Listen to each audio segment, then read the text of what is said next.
Welcome back to another episode of Bill Russo's Short Story Theatre. This is your host Basil Nightingale. Be sure to stay tuned at the end of this episode, for something unusual happened as our author was typing the final sentences of this play.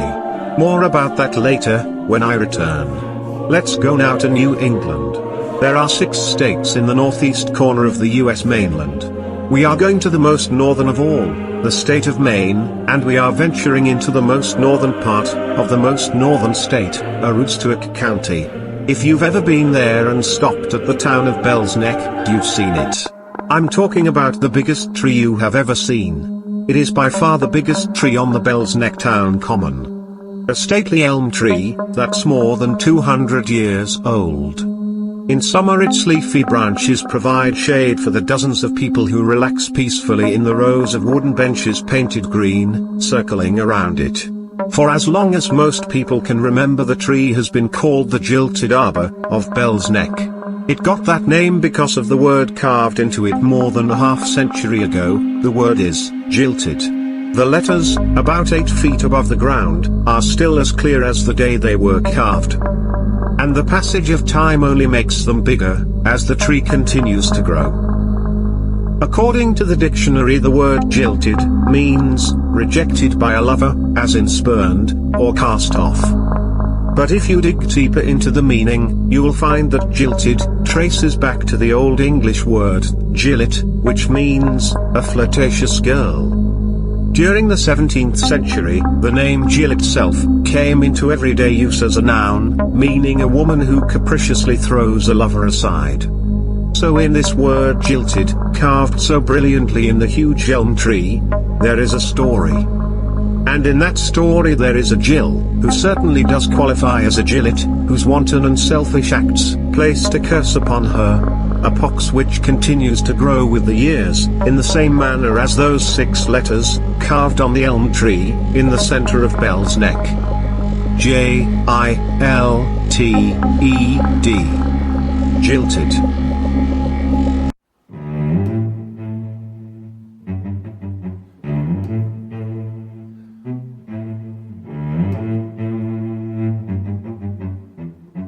The story begins on a summer night, less than a week after young Ted Pierce took his knife and carved 2 names in one of the trees on the town common. For a few weeks he'd been dating the most beautiful girl in town, and he was quickly falling in love with her. His business was just beginning to show a profit. He was a wood carver, whose work was finding its way into the homes of people all over Aroostook County, which the locals call simply the county. From his earliest days, Ted spent hours and hours whittling away at sticks of wood, randomly picked up from the ground. He and his little jackknife transformed those fallen branches into tiny cats, or cuddly dogs, and sometimes fish, or birds. When he turned 18, after graduating from Bell's Neck High School, he opened a tiny shop in an alley behind Main Street and began selling his creations. Business was slow at first, but by the time he was 22, he was turning a good profit, had a new store right on Main Street, and was well on his way to becoming recognized as one of the best artists in New England. Even the beautiful blonde goddess, Jill Valentine, who was 3rd runner-up in the Miss Maine pageant, was interested in his work. She came into his shop one summer afternoon, dressed in short shorts and a tight-fitting white blouse with the top 3 buttons unbuttoned. She spent 30 minutes looking admiringly at his work. As for Ted, he spent the half hour in a hypnotic state, watching the beautiful girl with the long blonde hair fondly handling one of his carvings after another. Admiring each one for a moment, she held it tight against her bulging blouse before replacing it on a shelf and taking another. Ted had seen great beauty before, but only on the screen at the drive-in movies, or at the Center Theater on Main Street. He dared not to get too close to her. The air of the shop, which normally smelled of wood shavings and paint, was transformed like a trick in a magic show, into a heavenly scent like lavender or perhaps orange blossoms. He began to feel lightheaded, as if he had a 3-martini lunch, instead of 3 hard-boiled eggs, and a Dr. Pepper. Mr. Pierce, what is the price of this adorable little carving of a puppy dog? Well, ma'am, there's a little price sticker on the bottom. If you turn it over, you will see how much it is.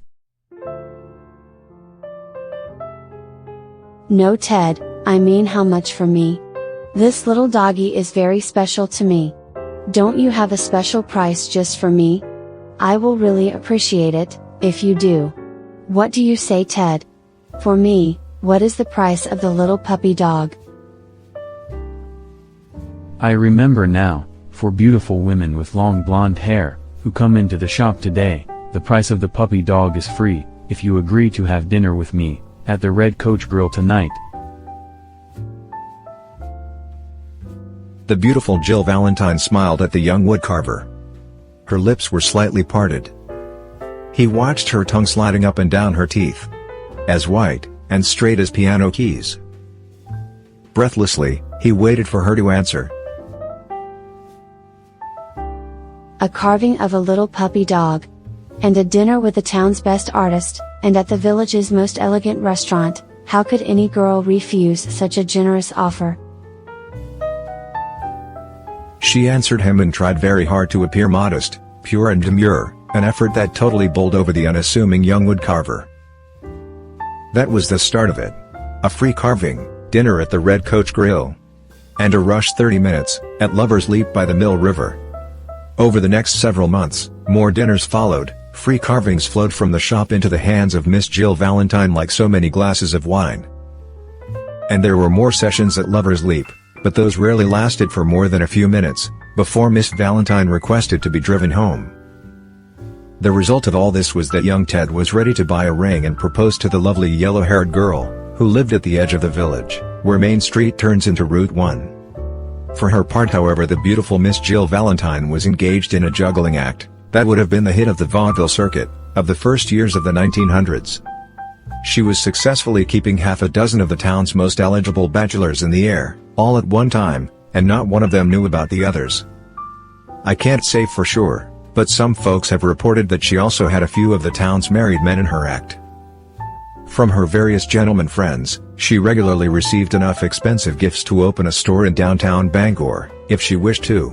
But that would require work, and the only work that young Miss Valentine enjoyed, was the daily routine of making herself look like a motion picture star, like Marilyn Monroe, or Sophia Loren. And yet, the arms of even the most skilled juggler will eventually get tired, from the effort of trying to keep 6 objects continuously in motion, evenly spaced, and, not bumping into each other. Sooner or later, one of the juggled items, must fall.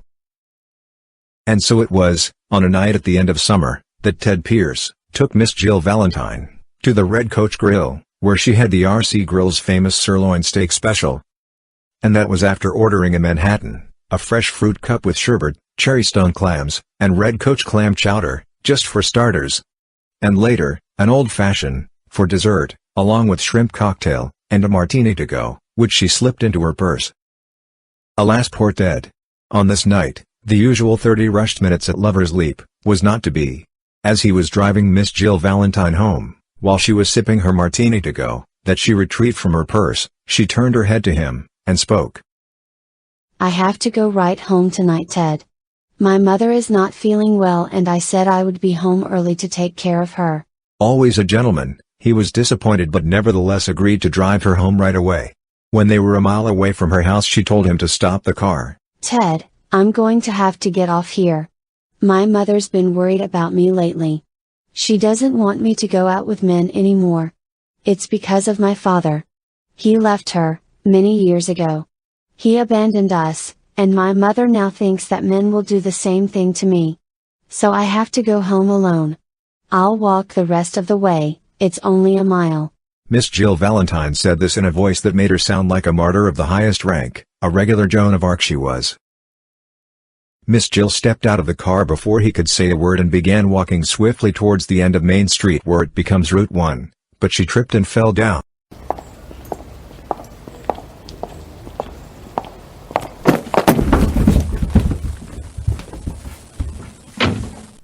She did not move. She was laying on her side, apparently unconscious. Ted quickly ran from his car, picked her up and put her back in the vehicle where she regained her faculties, and said, Oh Ted, thanks for rescuing me. Just let me sit in your car for a few moments and then I will walk home. Ted insisted that she allow him to drive her home, but she steadfastly refused, saying that her mother was liable to have a heart attack if she saw her with a man. Finally Ted came up with a solution. He offered to let her use his car, and she agreed reluctantly. I don't want to do it, but reluctantly, I will take your car, Ted. You wait right here. Don't move from this spot. I know it's cold outside, but as soon as I get home, I'll calm my mother down and I'll give her the sleeping medicine she got from the doctor. When she falls asleep, I'll drive all the way back here, and pick you up. She drove off, and Ted sat on a bench on the sidewalk in front of the town common where he had carved 2 names in one of the trees. He carved his name, and Jill's name. He had not shown the carving to Jill yet. He was planning to buy a ring. Probably next week. He would take Jill to the Red Coach Grill and then bring her to the park and show her the carving of their names on an elm tree, and then bring out the ring, and propose. While he was waiting for his lovely Jill to return with his car, he kept thinking about how wonderful it would be after he proposed to her. Once her mother got to know him, she would get over her objections. Ted had a prosperous business. He was considered one of the best artists in all of New England. Why his work was now being sold at some of the finest shops in Boston, the city called the Athens of America. He owned his own home, a nice little cottage on the west end of town. For 1 hour, then 2, and then 3, he kept himself amused while waiting for Jill to return to pick him up. But by the end of that 3rd hour, the chilly night was beginning to get to him. Main Street was deserted. The only light came from street lamps that were placed on the corners of the town common. By the 4th hour, he realized Jill was not coming back for him. He did not know that she had left his car in front of her house, when Jard St. James pulled up in his Ford Thunderbird, to take her to a movie, to be followed by a trip to the Hideaway Motel in Grover's Pines, some 10 miles away from Bell's Neck. The bell in the steeple of the Congregational Church sounded 12 times.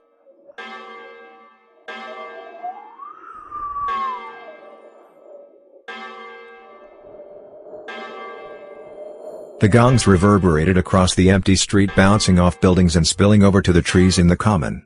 The tiny midnight shift at the paper mill ended, and from the parking lot at the edge of Mill River, the owners of a dozen or so cars ran their engines for a minute, before departing for their homes.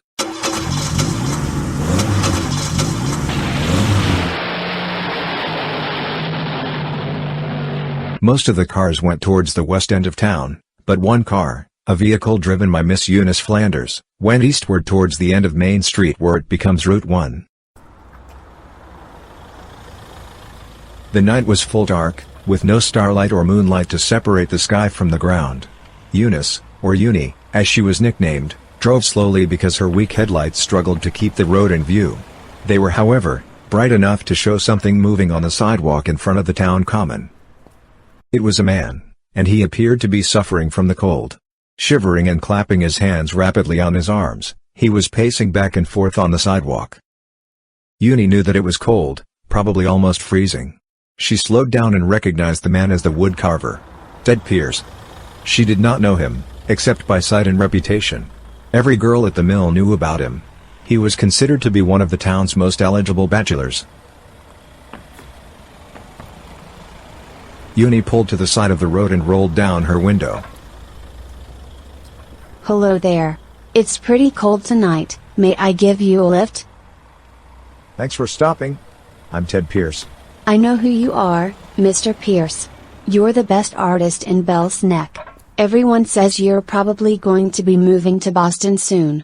They say your work is good enough to be in museums. Well, ma'am, that would be nice. But I'd rather have it in people's homes, instead of museums, and I'm pretty sure I want to stay here in beautiful Bell's Neck.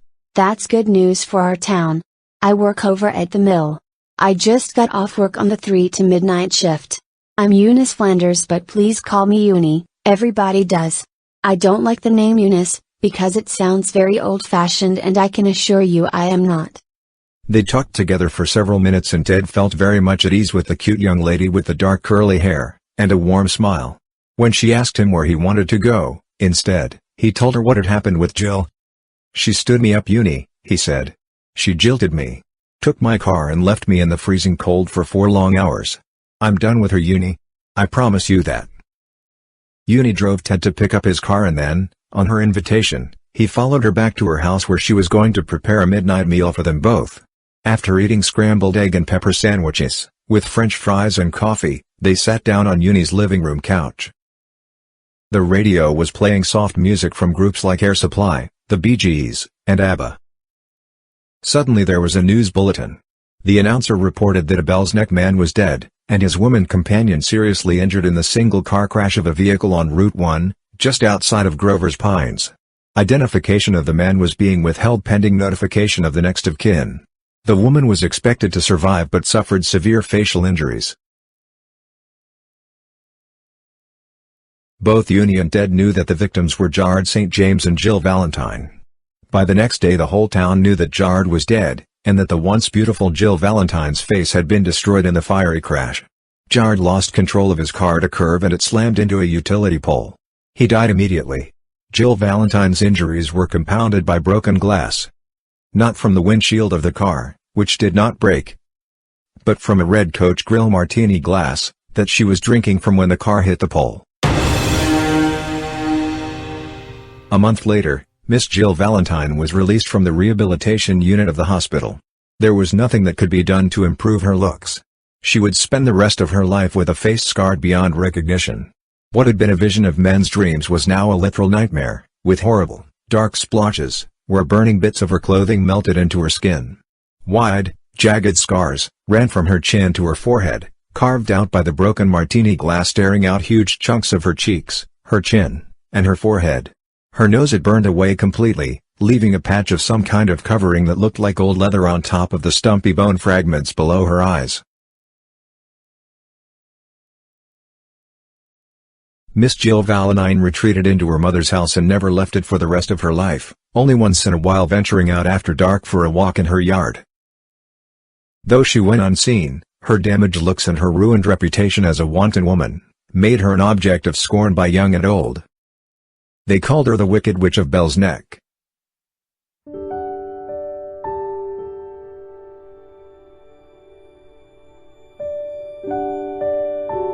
During the time that Jill was in the hospital, the romance of Uni and Ted blossomed. And Ted's wood carvings were selling for ever-increasing prices. He decided to propose marriage to Uni. He would do it at the old elm tree, the giant one at the entrance to the common. It was that same tree on which he had carved two names once before. Shortly after he met Jill and had fallen under her spell, he carved their names into that elm tree. Jill and Ted. He etched those letters skillfully with his carving knife, half a foot high they were. The names, Jill and Ted. But now he was about to marry Uni, so he would go once again to the tree, and carve two new names, Uni and Ted. And this time the letters would be twice as big as the other letters, they would be a full 1 foot high, because he loved Uni twice as much as he ever loved anyone else, including the once beautiful Jill. On the night before he was going to propose to Uni, he did indeed carve the two new names on the tree, Uni and Ted. And the letters were big and bold, and cut deeply into the bark. You could plainly read them from 30 feet away.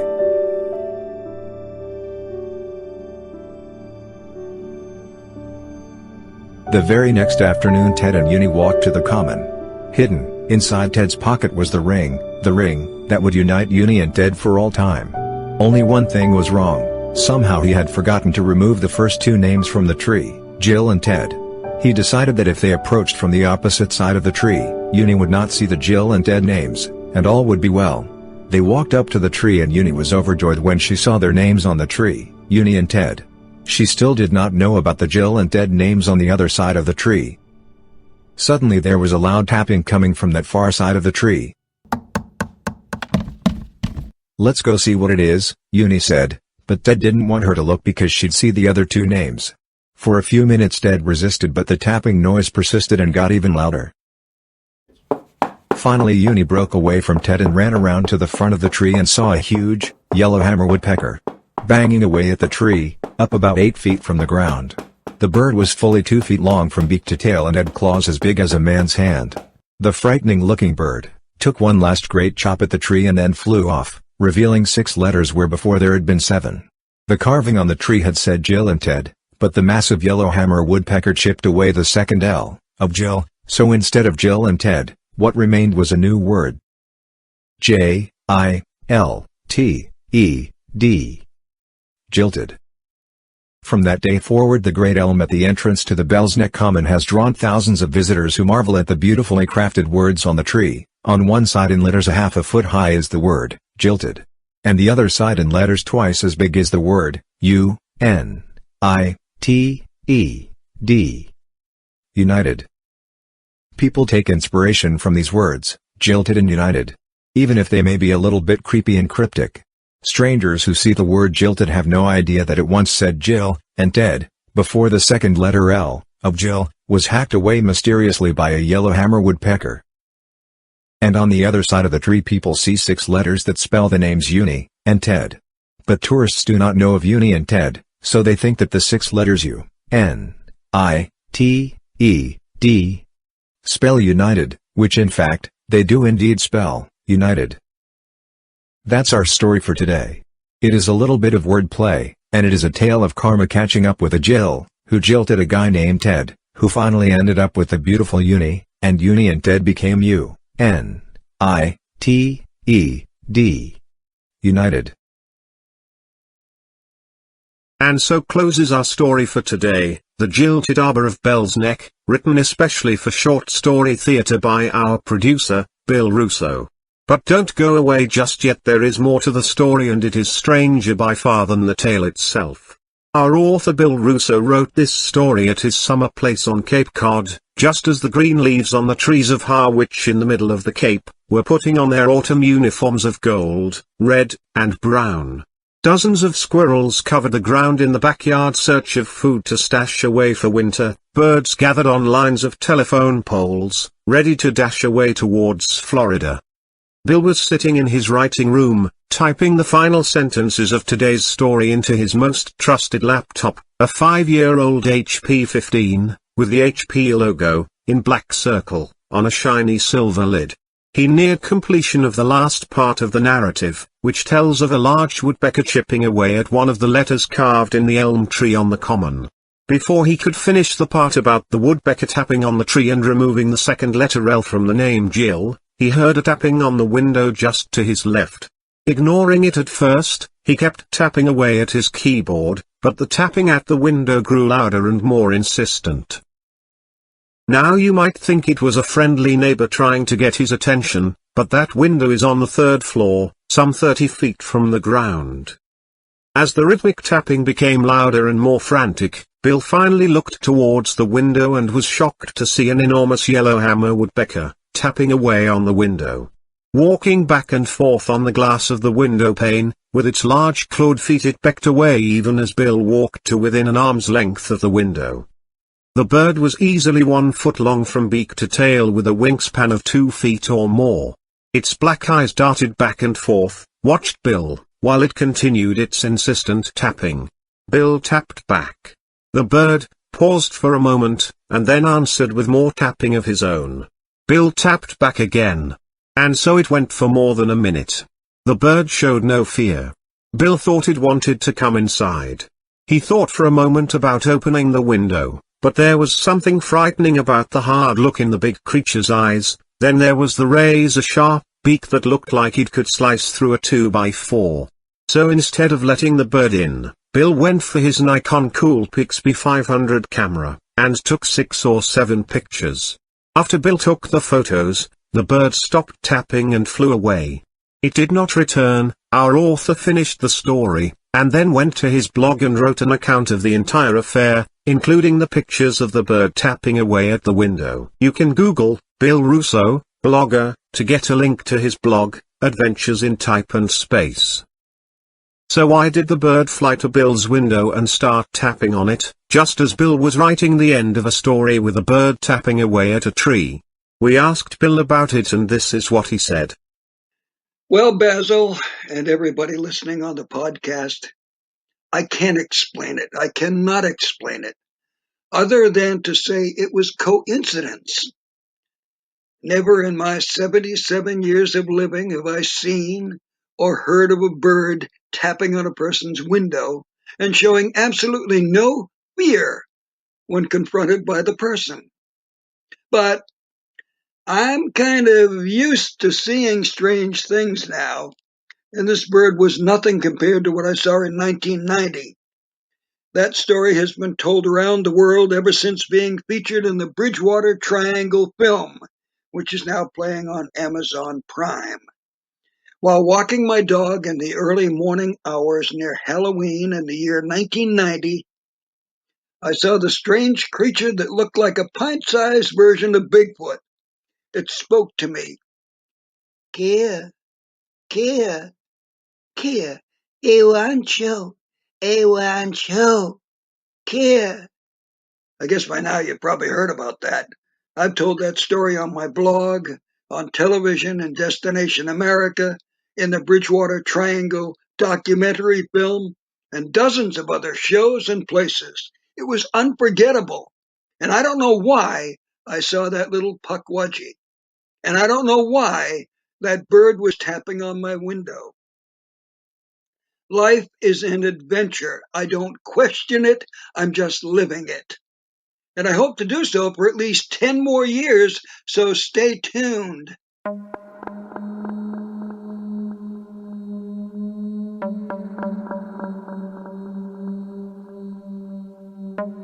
Thanks, Bill, and with that, we close this episode of Short Story Theatre, written and produced by Bill Russo. This is Basil Nightingale speaking. Please tune in again, real soon. Won't you?